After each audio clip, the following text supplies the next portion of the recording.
What's up YouTube, Diggy546. You want more videos like this, definitely hit that subscribe button. Like the video if you like the video. And listen, I won't tell if you click that bell.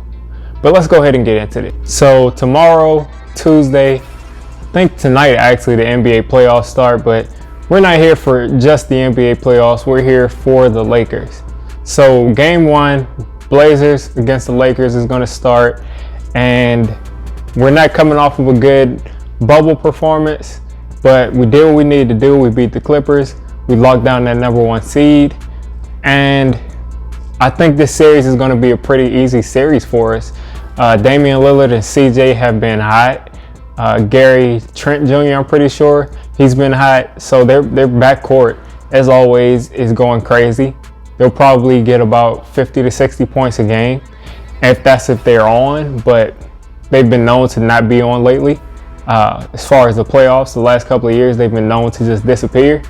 But I believe that they're going to get theirs. I think we win these games in the front court like we do with every other team. I think we're going to win these games in the front court. We're going to win with our forwards and our center. If you look at these two teams, they're similar in pace. Neither one of these teams are necessarily fast break teams, but the Blazers are probably better, at least in the bubble, definitely better three-point shooting team. The Lakers, I believe, can get better in that area. I believe that once these playoffs start, people are going to lock in, and with Rondo coming back, that's only going to give people more open opportunities. The bubble hasn't really been necessarily good to us so far, but I think we can only improve. So if you look at our front court, we've got Anthony Davis and JaVale McGee, or Anthony Davis and Dwight Howard. We've got a lot of depth there. And I think defensively, we have the advantage there. Nurkic he's a beast. But Anthony Davis, who might win Defensive Player of the Year, is either going to be guarding him. JaVale McGee, who's a defensive player, can guard him, has length. Dwight Howard, multiple Defensive Player of the Year, will be guarding him. And if Dwight or JaVale is guarding Nurkic, then that means that AD is not going to be expending much energy because he's going to be guarding somebody like Zach Collins. And then speaking on AD defensively, not only, maybe he doesn't have to guard Nurkic.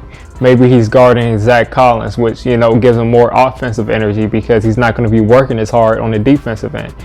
Or Anthony Davis could be guarding Carmelo Anthony.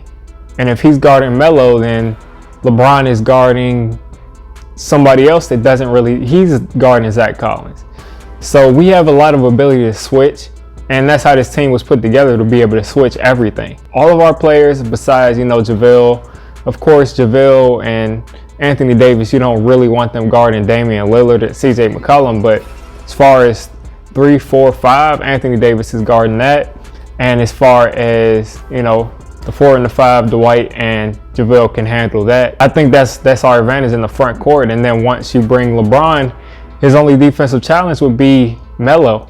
And if Melo is not really hot, he's not as much of a factor. He'll go to work. He's been getting his, but I don't see him being enough of a factor at this stage in his career to where he's making LeBron actually have to work and actually, expend too much energy on that defensive end to not be able to be as effective on the offensive end. Also, there's no defensive answer for LeBron James.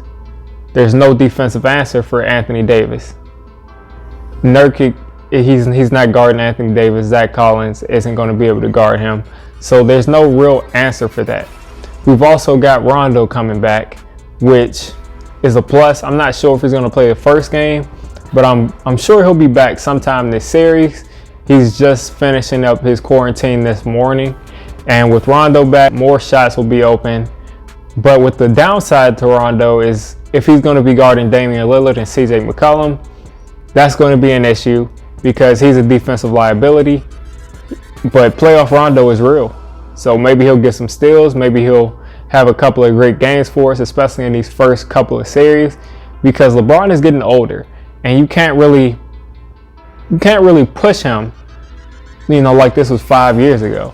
He's getting older and he needs someone to take the burden off of his shoulders. So if Rondo can come in and give you valuable playoff minutes like he's done pretty much every time he's been in the playoffs, that'll be a huge bonus for us. So maybe Rondo is only in when the backup point guard is in, and then you leave Danny Green or KCP or one of these other guys in, maybe even JR in for, Lillard and CJ. It's going to be tough to try to keep Rondo off of those guys. But on the offensive end, I like what Rondo can get us. He can get us open shots. He can get us, people driving to the basket.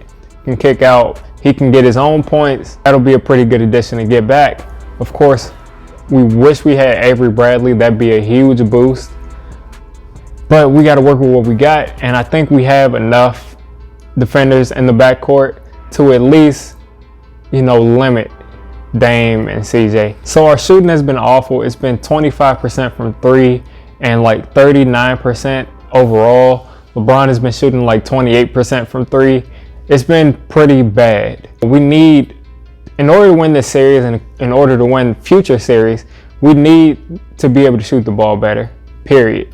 Point blank, period. If we can't shoot the ball better than, 30-something%, then we're not winning anything.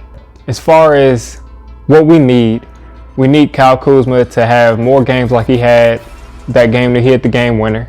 We need Kyle Kuzma to, at least get us 17, 18 points every game. If not, then LeBron and AD have to be superheroes, which they are superheroes, but you can't expect that every single game.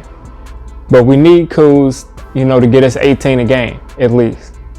We need someone like JR, Dion, Rondo, one of those other players, maybe even JaVale on the, cuts to the hoop, putbacks. We need somebody else that's going to give us around the same.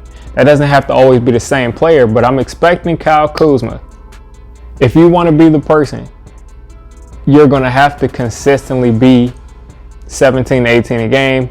Somebody else is going to have to, rotate. It can rotate between multiple players, but they will also have to be somewhere around that.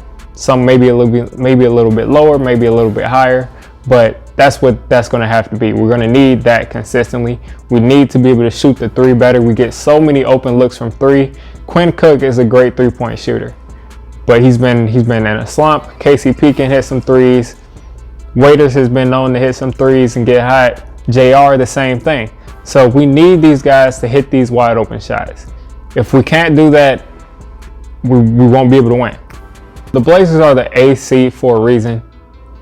We should win this. We should win this series. I think we can win this series in 4 or 5 games.